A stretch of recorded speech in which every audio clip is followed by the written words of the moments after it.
Orang dulu beda sama orang sekarang.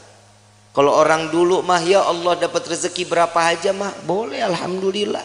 Istri sekarang banyak nuntut. Gaji kemarin sekian, kenapa sekarang sekian? Betul nggak? Kenapa begitu?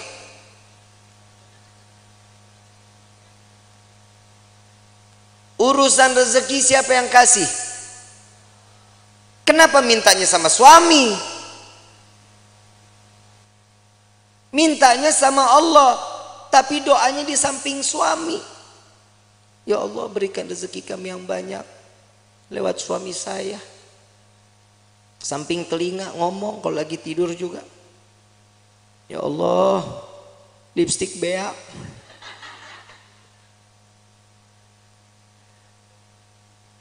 Itu suami pasti mimpinya nggak bagus. Rumah tangga itu dijalanin, bukan dipikirin. Betul nggak? Jalanin rumah tangga. Ya ada kerikil-kerikil rumah tangga, ya wajar. Kita jalan aja kadang suka ada yang bolong jalanan. Betul? Saat dimana kerikil itu ada, itu pembelajaran bagaimana caranya kerikil itu hilang. Ambil sapu, singkirin. Jangan ditimbun, bakal jadi gede. Orang lewat susah. Yang namanya rumah tangga itu jalanin. Jalanin semata karena apa? Karena Allah. Cari ridho, selamat, imannya juga dipakai. Yang namanya manusia itu ditegur lewat perkataan Allah. Takwanya yang diingetin. Kenapa? Karena pernikahan itu wajib dijalani dengan ketakwaan, dengan ibadah kepada Allah. Suami istri kalau jalan ibadah sama-sama di hadapan Allah dengan mencari keridhaan Allah, selamat rumah tangga kita ibu bapak. Selamat. Ibu bikin kopi, ridho. Ya Allah, saya ingin bikinin kopi buat suami saya. Jangan dicampur sianida. Pahit. Bikin karena ridho, kehidupannya apapun senyum. Tadi saya bilang, jangan takut saat nanti setelah pernikahan, rezeki kalau Allah lagi kurangin, terima aja. Ujiannya tuh di dalam hidup kita. Itu ujian pertama. Kadang ada pernah dengar nggak orang baru nikah 2 bulan 3 bulan cerai? Ada nggak? Ada. Kenapa? Karena tidak menerima hasil apa yang telah diberikan oleh Allah. Allah udah jamin di dalam Al-Quran, fa inna ma'al usri yusran, inna ma'al, setiap kesulitan pasti ada kemudahan, ada jalan keluar. Gak mungkin setiap jalan keluar itu buntu, gak mungkin. Allah menetapkan satu ujian kepada setiap hamba, pasti hamba itu punya kekuatan. Allah nggak jahat kayak kita. Kadang kita nyuruh orang seenak-enaknya, itu orang nggak mampu juga kita harus wajibin. Tapi kalau Allah memerintahkan kita karena tahu Allah ini manusia ini mampu, ini orang tahu cara jalan keluarnya, Allah kasih jalan keluarnya. Wa wajadaka dhalam fahada. Allah kasih petunjuk di dalam kehidupan. Ini ayat buat siapa? Nabi SAW.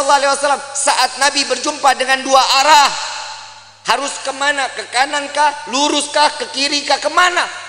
Tapi Allah kasih petunjuk jalan. Makanya di dalam rumah tangga petunjuk itu wajib kita cari.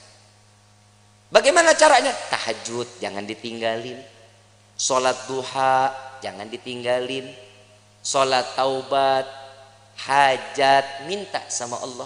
Kenapa? Saat seorang istri sujud, saat seorang suami sujud, ini akan mendapatkan pandangan kasih sayang oleh Allah. Insya keluarganya pasti sakinah, aman, tenang. Yang kedua, mawaddah. Mau apapun kendala di dalam rumah tangga tetap ngegemesin. Tahu ngegemesin? Bercanda tuh di dalam rumah tangga harus. Suami istri jangan tegang-tegang. Cuman nanya gaji berapa sekarang? Lu berapa? Gue sekian. Banyakan gua. Jangan. Saling. Bercanda bagaimana? Sekiranya yang dilihat istri suka, suami suka.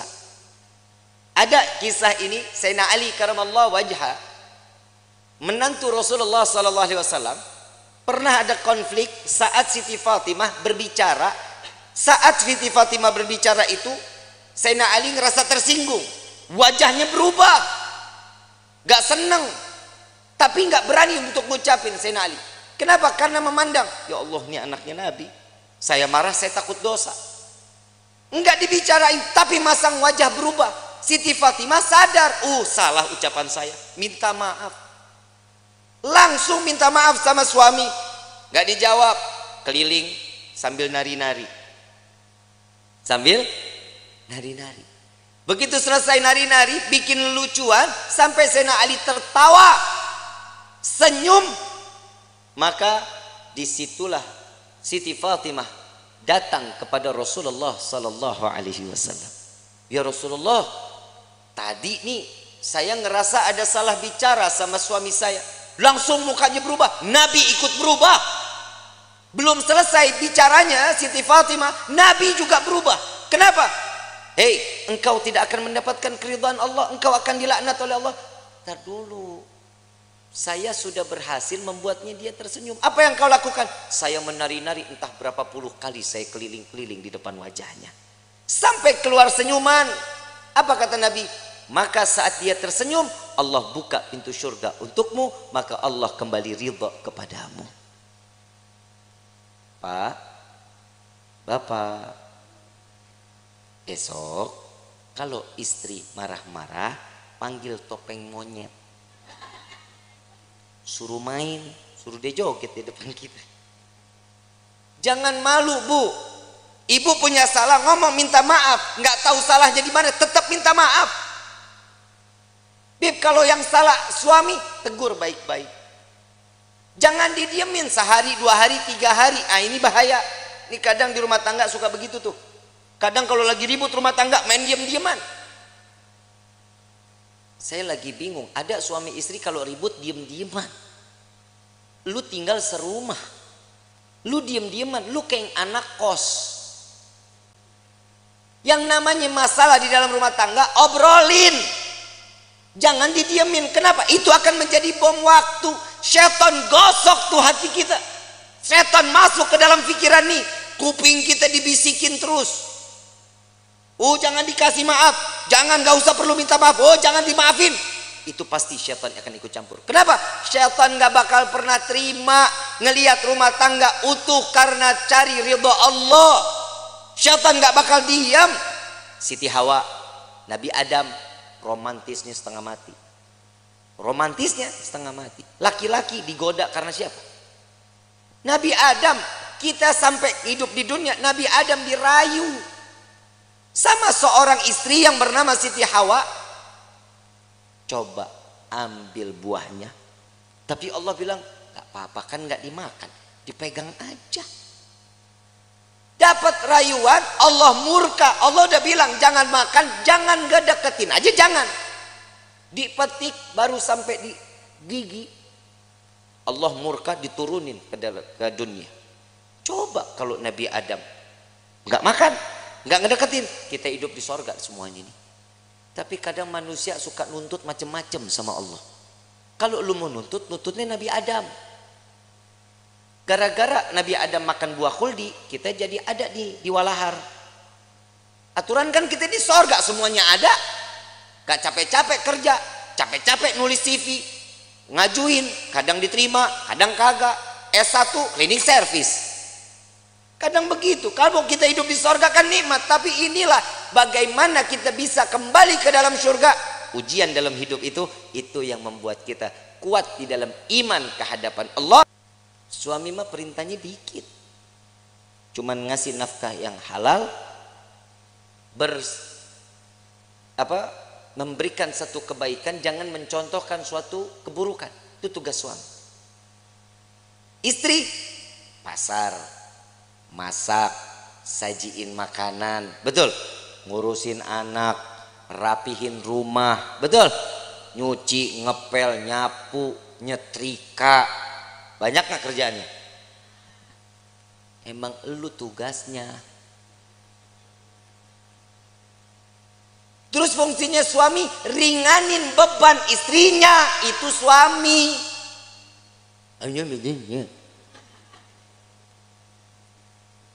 Yang namanya suami kalau lagi istri nyuci, suami yang ngejemur. Emang nggak ada suami yang begitu di sini? Nggak ada. Tukar tambah, Bu.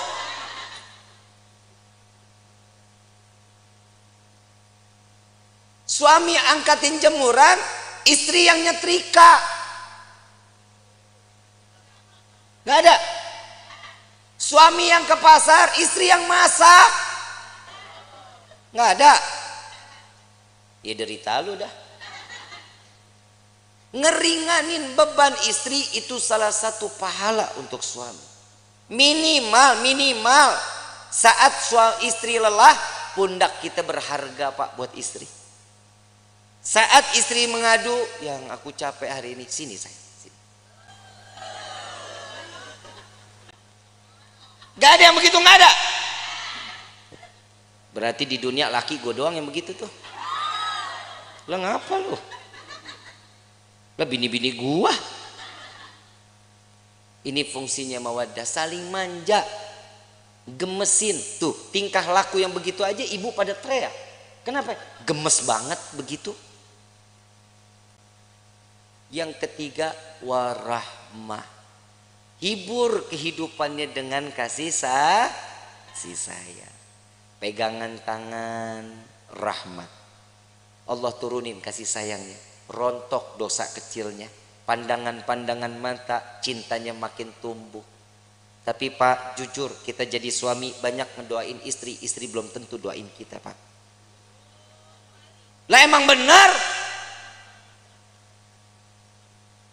Pak, boleh dipercaya mau enggak, Bapak entar tidur pandangan-pandangan mata. Yang namanya suami ngelihat istri, pasti di dalam hatinya, ya Allah, istri saya capek dari pagi sampai gini hari, belum ngurusin saya, belum apa-apa, ya Allah, kesian. Jadiin semuanya capeknya, lelahnya jadi nilai ibadah di hadapanmu, ya Allah. Itu suami doanya. Kalau istri ngelihat kita, Pak, lagi tidur pandang-pandangannya, elah laki gue begini banget, mana mata belok, hidung pesek, hitam, hidup lagi. Tuh istri begitu.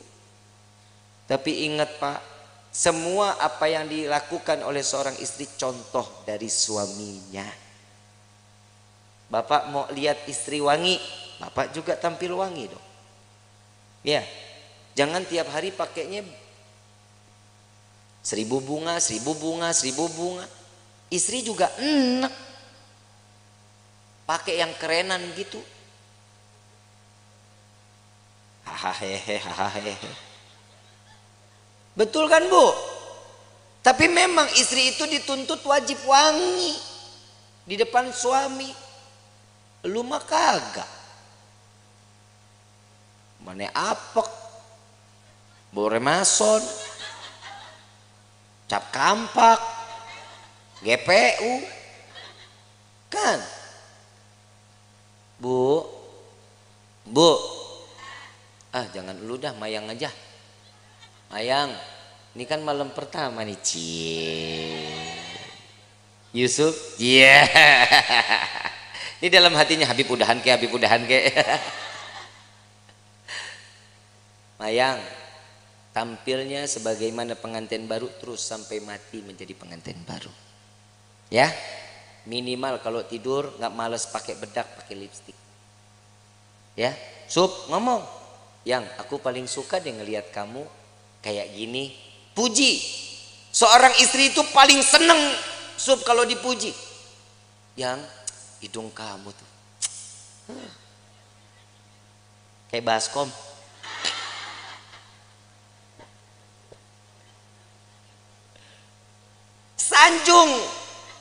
Sanjung istri. Yang Nabi sering sanjung istri, disanjungkan sama Nabi kan. Disanjung Humairah yang pipinya kemerah-merahan. Bapak ngomong nih, Dibib, masalahnya orang hitam legem. Mana merahnya? Ya minimal kan dipanggil manis kan bisa, sweetie kan bisa. Jangan dipanggil Blacky. Wah. Jangan. Karena kasih sayang itu timbul juga dari panggilan. Jujur, Pak, maaf, Bapak kalau dipanggil sia gahar nggak? Kesel nggak? Dibilang manehna, kesel nggak? Saya ini seorang kepala rumah tangga, hargain saya. Coba kalau suami dipanggil sayang, besok uang jajan nambah, Bu. Dan laki-laki juga sadar diri, wajib ngasih tahu sama istri. Lihat Rasulullah nyanjung Siti Fatimah, Siti Aisyah saat lagi sholat. Siti Aisyah, Rasulullah lewat, ya Allah, terima amal ibadah Aisyah. Ya Allah, ampuni dosa Aisyah. Ya Allah, masukkan Aisyah ke dalam surgamu. Doa di hadapan Siti Aisyah. Siti Aisyah lagi sholat.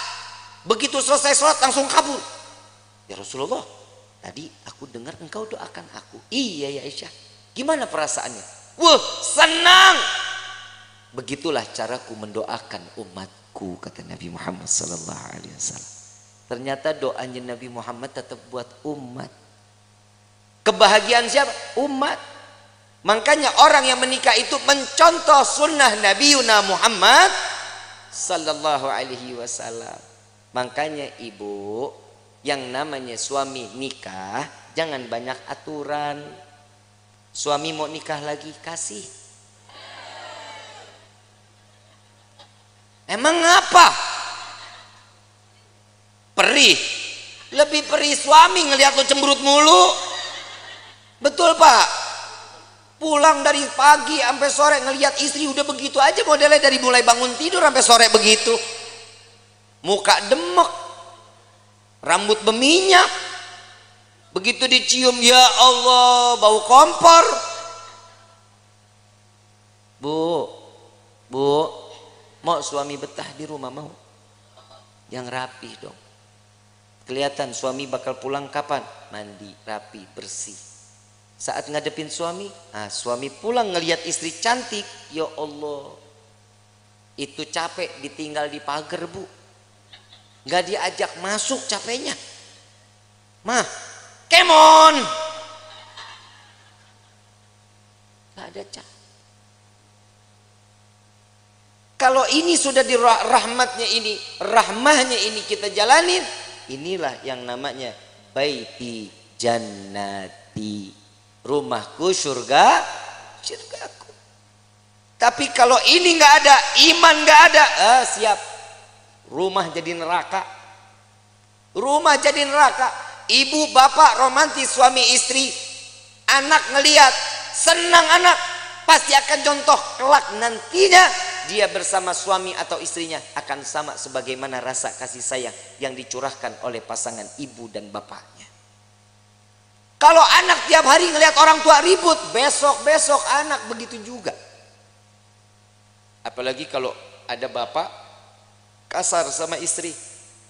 Nah, punya anak laki-laki, punya anak perempuan, besok tuh anak kalau udah gede punya psikologinya berubah, takut sama laki-laki, dia akan cari pasangan perempuan. Lah emang udah banyak sekarang yang begitu. Sebenarnya itu faktornya bukan hanya itu.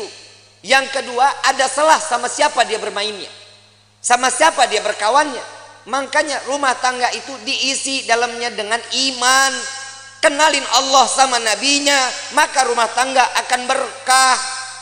Ini ibu kagak sholat, bapak enggak sholat, anak dituntut untuk hafal Quran, kan PA. Nah ibadah ya, jangan bikin ibu bapak masuk ke dalam neraka. Nah lu yang mau dinerakain.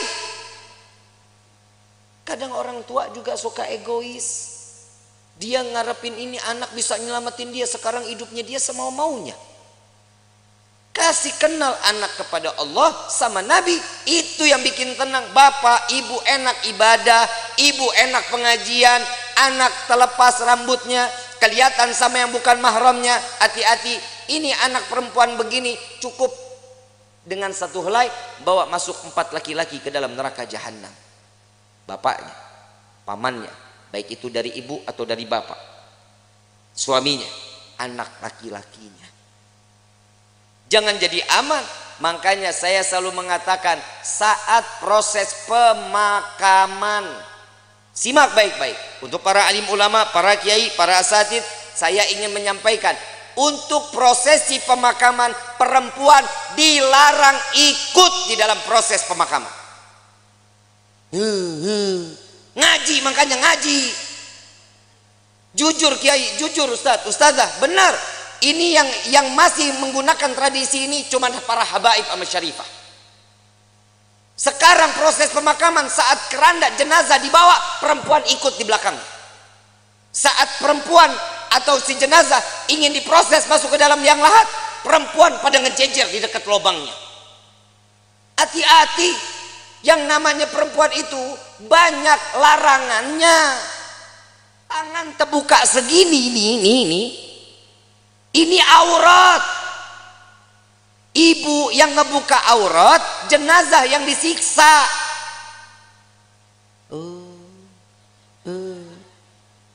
Ini tolong Pak diumumin. Pak Kepala Desa boleh bikin surat untuk setiap masjid sama musola. Perempuan dilarang ikut. Bib, ini ibu saya, bodoh amat. Habib, ini bapak saya, kumaha aing bae. Nggak boleh. Jangan. Kenapa? Ini akan menjadi satu siksaan. Selesai proses pemakaman, laki-laki keluar, perempuan mau silahkan mau ziarah, nggak dilarang. Tapi saat prosesnya jangan. Kenapa? Bikin repot. Belum nangis kayak orang gila. Bapak, ibu. Kalau suami yang meninggal nggak begitu nangisnya. Ya, jangan tinggalin saya. Buaya. Apalagi warisan banyak, senyum. Yang tenang ya yang, mudah-mudahan diterima amal ibadahnya ya yang. Tuh kalau duitnya banyak. Ada laki-laki lihat, ini siapa nih yang nangis-nangis ngegerung-gerung? Oh ini istrinya. Jandanya boleh juga nih. Ajang jodoh di depan pemakaman. Hati-hati ya. Kiai, Ustadz, tolong ini diumumkan di setiap majlis-majlis ta'lim. Ya Bu ya. Ya Bu. Ibu sayang nggak sama jenazah? Mau dia saudara, mau dia adik, mau dia siapa, biarin. Yang urus biar orang yang mahramnya laki-laki. Emang ibu ikut gali kubur? Ibu ikut nguruk? Ibu ikut ngapain? Nontonin aja Habib. Emang perempuan tuh banyak keponya. Entar tuh dia di atas makam nanya, itu diapain? Tuh jenazah bisa jawab, kamu nanya.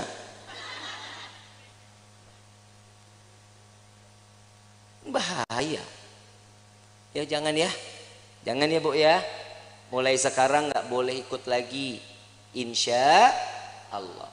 Nanti kalau suatu saat, mudah-mudahan kita semua dikasih umur panjang, sehat afiah untuk ibadah kepada Allah. Amin ya Rabbal. Allahumma, entah keluarga kita yang meninggal, biarin aja, biarin sampai selesai. Mau ikut ke pemakaman boleh, tapi nunggu selesai proses, laki-laki keluar, perempuan baru masuk. Ya, ikut situ. Mau tebar bunga silahkan, ya, mau naruh air mawar silahkan, nggak apa-apa. Tapi saat proses, perempuan jangan ada yang ikut. Kenapa? Ini yang akan menjadi penyebab siksaan untuk ahlil kubur. Na'udzubillahi min. Kenapa? Karena perempuan itu banyak larangannya. Paham ya? Insya kurang lebih mohon dibukakan pintu maaf yang seluas-luasnya. Wabillahi taufiq wal hidayah. Wassalamualaikum warahmatullahi wabarakatuh.